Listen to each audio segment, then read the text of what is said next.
Je voudrais terminer maintenant avec les pouvoirs organisateurs. Finalement, on n'en a pas encore, on en parle moins dans la constellation des différents acteurs de l'enseignement catholique. Alain Lethier, qui est dans une école donc spécialisée, président du PO à l'Institut Notre-Dame de Joie à Bruxelles, et Nathalie Limbourg, membre du PO dans une école fondamentale à Sardama-Yvelines. Je vais commencer par vous, Nathalie Limbourg. Comment vous vous situez, vous, dans toutes ces valeurs qui ont été mises en avant à la fois par les parents, les enseignants, les directeurs? Vous vous situez où vous êtes un peu, vous vous sentez pleinement participante à ces valeurs? Alors, moi, ce que je trouve très intéressant, c'est justement qu'on se pose la question des valeurs, parce que personnellement, j'ai vraiment le sentiment qu'on est à un tournant au niveau de l'école. On a passé finalement de ces valeurs traditionnelles et on a glissé vers des valeurs postmodernes. Et mon interrogation par rapport à l'enquête qui est faite finalement, c'est de me demander dans quelle mesure on a parlé de déchristianisation de la société et de population de plus en plus importante dans nos écoles. Et je me demande dans quelle mesure les parents, et même peut-être nous aussi, PO, nous ne sommes pas à la recherche de valeurs intermédiaires, et est-ce que finalement cet acte de mettre les enfants dans une école catholique, c'est pas aussi leur faire confiance et faire confiance à l'institution catholique pour trouver un intermédiaire entre le glissement qui est en train de se passer vers les valeurs postmodernes et essayer de trouver un intermédiaire vers ces valeurs traditionnelles, donc garder une forme d'autorité, une forme d'autonomie et de valeurs socles de base. Alors moi je me retrouve tout à fait dans ce qui a été énoncé, certainement dans ce qui est développement de valeurs chrétiennes, mais en même temps, en tant que PO et peut-être en tant que personne venant du monde extérieur à l'école, je perçois beaucoup de défis pour le futur et je suis inquiète quand j'entends et je vois des directeurs qui ont de plus en plus de difficultés à assumer leurs fonctions. Je suis aussi inquiète en tant que PO en me disant c'est très bien le bénévolat, mais on se rend compte que la société qui est autour de nous met de plus en plus de pression sur les individus. On va devoir travailler de plus en plus tard, hein, on est à 65 ans, jusqu'où on va aller.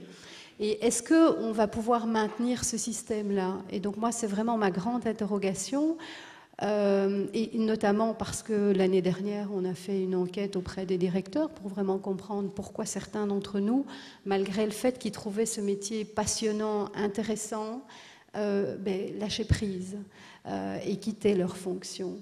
Et ce qui ressort finalement, c'est ce qu'on a vu ici aussi, c'est une attente de plus en plus forte par rapport à l'école, par rapport aux directeurs, par rapport aux enseignants. Donc voilà, pour moi c'était vraiment ce que je voulais dire et pour le moment. Merci. Alain Lethier, c'est à vous. Vous, comment vous percevez par rapport aux résultats de cette enquête et est-ce que vous partagez les inquiétudes de Nathalie Limbourg?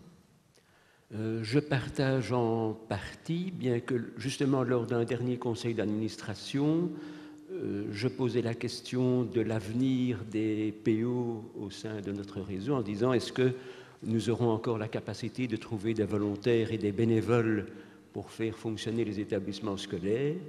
Et la réponse était plutôt qu'actuellement, de plus en plus de personnes sont d'accord de s'investir dans une école, dans le réseau. Et effectivement, je pense que c'est une des grandes forces et des grandes richesses du réseau, c'est le fait de pouvoir s'appuyer sur une série de bénévoles et de volontaires. C'est le fait qu'on puisse ainsi créer des structures de proximité qui permettent de travailler directement en phase avec la communauté éducative et de pouvoir réagir assez rapidement lorsque des questions se posent au niveau de l'établissement scolaire.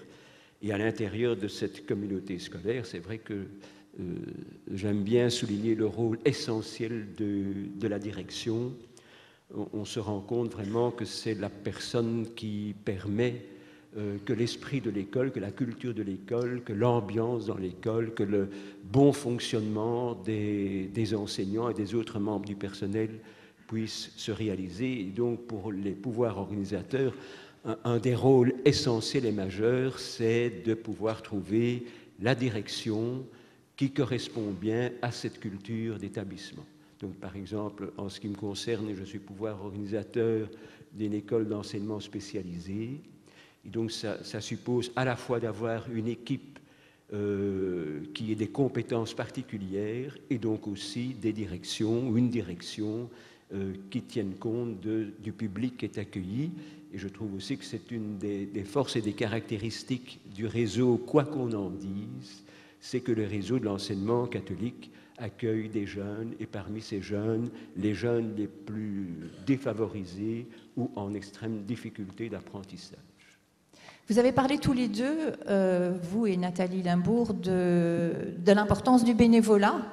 Donc ça veut dire que sans ce bénévolat et cet investissement personnel, ça ne pourrait pas fonctionner.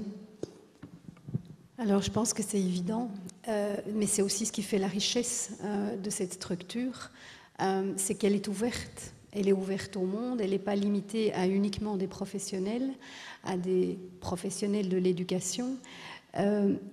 Mais là où moi j'ai vraiment mon inquiétude, c'est justement sur la notion d'ouverture, parce que oui, peut-être il y a des bénévoles, c'est évident, mais dans de plus petites écoles dont moi je fais partie, ça devient de plus en plus compliqué. Et finalement, les gens qu'on trouve pour rentrer dans un PO, c'est vrai que ça peut être des personnes qui sont issues de l'enseignant elles-mêmes. Et j'ai envie de dire, le risque, c'est un peu de tourner en vase clos. Ce qui a fait la richesse aussi, je pense, des PO et des directions. Enfin, moi, j'appelle toujours l'équipe de direction parce que pour moi, c'est vraiment un tandem et c'est très, très important ce partage avec les directeurs. C'est aussi le fait que les directeurs, enfin le PO, la direction, est issu de tous les milieux et de toutes les origines. Ce qui m'a frappé, moi, c'est l'adéquation entre les valeurs, finalement, des parents et des directions. Ça veut bien dire que quelque part, et c'est un peu aussi la synthèse de l'enquête, il y a une adéquation entre... Il y a une bonne adaptation entre la direction et les parents. Et tant qu'on garde cette mixité au sein des PO, je pense qu'on le rend plus facile, on rend cette adaptabilité beaucoup plus aisée. Mais moi, je reste convaincue que ça reste une difficulté. Ça reste un vrai défi, d'autant que le défi se situe aussi au niveau éducationnel, au niveau des attentes, du glissement. On a bien vu hier ces enfants qui parlent finalement d'augmenter les temps dans l'école.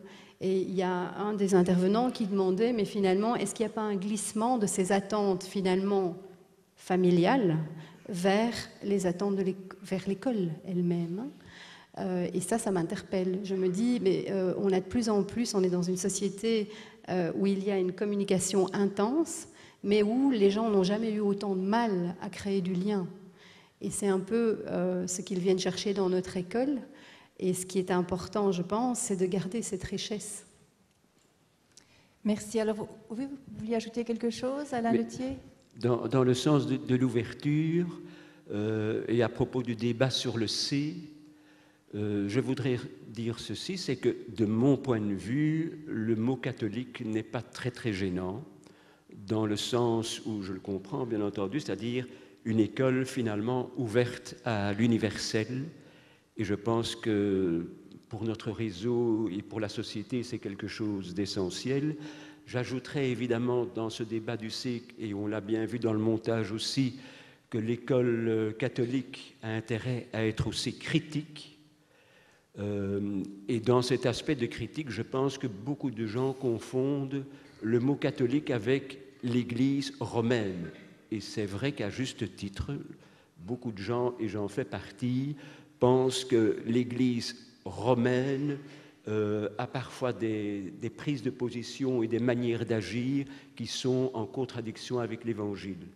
Donc, effectivement, ça peut poser des questions et j'espère...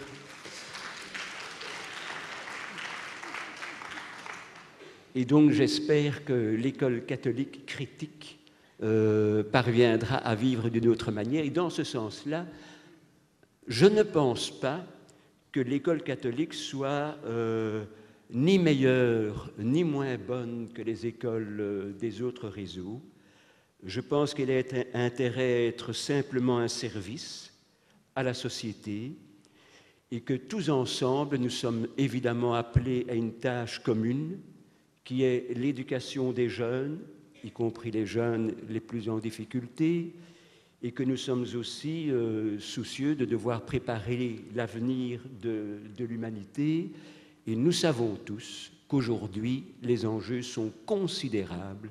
Et donc, moi, je plaide vraiment pour faire ce travail de manière concertée, commune, sans qu'il y ait des guerres de religion entre nous. Merci.